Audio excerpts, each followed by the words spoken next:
eyes are on a three-judge panel that will decide whether to accept the congressional map the Alabama legislature drew last month. This comes after the state was found to have likely violated the Voting Rights Act with its original map, which only had one black majority. The redrawn map still has only one district with a black majority voting age population, the next closest district with a 40% majority. Now, plaintiffs are challenging the new proposal. They are asking the panel to block it from being used in 2024.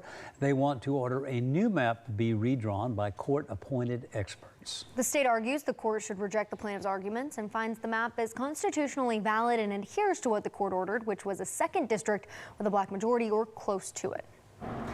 And News 19's Mariah Wiggs joins us now with the next steps in this case.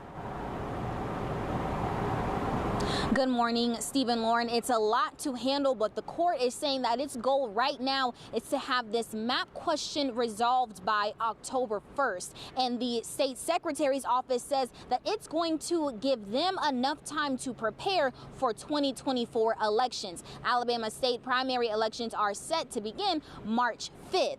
Arguments from the plaintiff and the state still stand, and those arguments were filed with the court Saturday following a hearing last week. Alabama says it's complying with the Constitution, and the recent Supreme Court ruling on affirmative action shows all race-based government action must be subject to strict scrutiny. Alabama says its 2023 map does a better job than the plaintiffs regarding redistricting principles of maintaining communities of interest and compactness. The plaintiff says the state is ignoring the court and that the state's new map does not remedy Voting Rights Act violations. The state's court filing says the map cannot be drawn primarily based on the race of voters. In court filing Saturday, the state said, quote, an order requiring the state to abandon the 2023 plan in favor of any one of the alternatives that plaintiffs proposed earlier in this litigation or in the legislature would be an order imposing a redistricting plan that sacrifices traditional principles for the pursuit of a racial goal.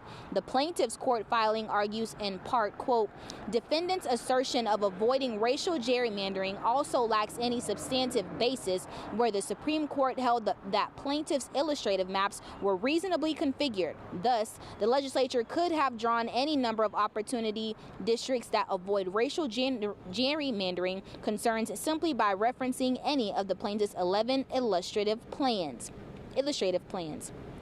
Full arguments from the plaintiff and the state of Alabama can be found on our website, and we'll be sure to keep you up to date with the latest developments. But for now, reporting live this morning, Mariah Wiggs, News 19.